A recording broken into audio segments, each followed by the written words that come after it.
26th March 1971, the day when the story of rising against oppression began. It was marked by one of the darkest chapters in human history. Our story is about sacrifice, it's about sufferings.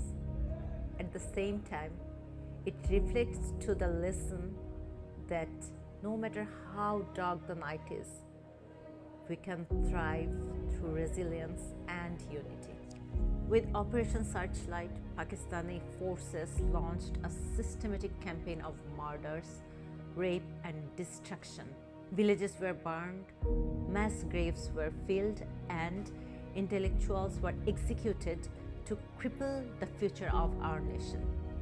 And this story just started when the Operation Searchlight began.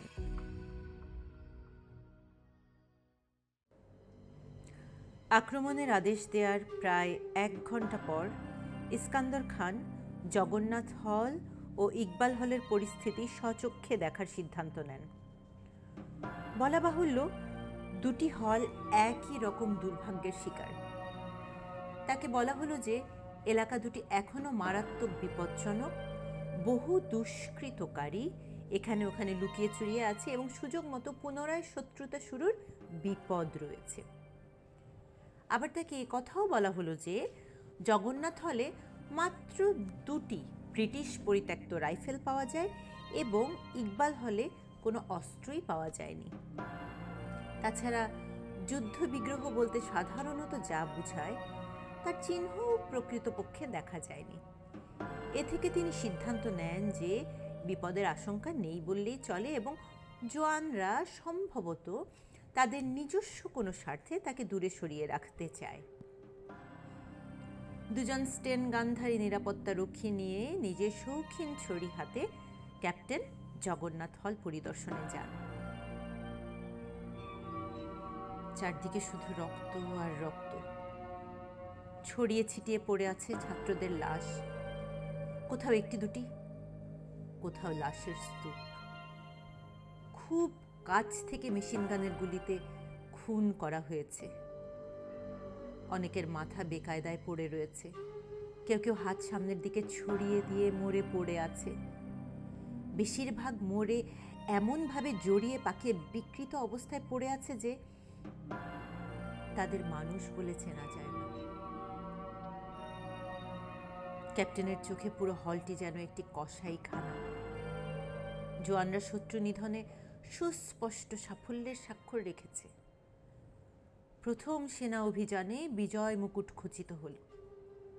75 বছরের পুরনো 2টো rifle এবং গোটা 20 লাঠি যেখানে শত্রুপক্ষের একমাত্র অস্ত্র, সেক্ষেত্রে এ বিজয় অন্তত বিস্মিত বা গর্বিত হবার কিছু নেই। তবে ক্যাপ্টেন বিস্মিত না হয়ে পারেন না। তার মতে যোগাযোগের ক্ষেত্রে কোথাও একটা গন্ডগোল হয়ে থাকবে। নিশ্চয়ই বিশ্ববিদ্যালয়ের হলের চেয়ে উপযুক্ত কোনো লক্ষ্য ছিল। 2য় তলায় তিনি একটি ছেলেকে রক্তভেজা ইজেলের উপর মরে পড়ে থাকতে দেখেন। তার করটির অর্ধেক উড়ে গেছে। তিনি ছেলেটির দিকে তাকাতে পারছেন না, কিন্তু তার অসম্পূর্ণ ছবির দিকে এক নজর তাকালেন, যেখানে হলের চিত্র ফুটে উঠেছে। সারি সারি বিছানা, দেয়ালে ছবি ও স্লোগান। কিছু ছাত্র ঘুমোচ্ছে, অন্যরা পড়ালেখা করছে এবং একদল ছাত্র তাস খেলছে। একে কেন হত্যা করা হলো?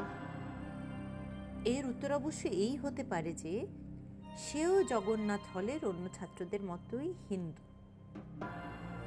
কিন্তু ইকবাল হলের সকল মুসলমান ছাত্রের হত্যার ক্ষেত্রে এই ব্যাখ্যা যথেষ্ট নয়। তার দেহরক্ষীদের একজনের প্রতি তিনি ফিরে তাকিয়ে জানতে চান তারা কি নিয়ে রুখে দাঁড়িয়েছিল। লাঠি নিয়ে। শুধুই লাঠি? তাদের কাছে সাকুল্য এই ছিল, স্যার, শুধু 4র্থ তলায় একটি ছাত্রের কাছে একটি বন্দুক ছিল। আমি সেখানে ছিলাম, স্যার। শুধু গুলি ভরার শব্দ শোনা যাচ্ছিল। সে অন্ধকারে মিশেছিল এবং আমরা প্রথমে সে কোথায় আছে বুঝতে পারিনি। সে আমাদের বেশ ভুগেছিল, স্যার।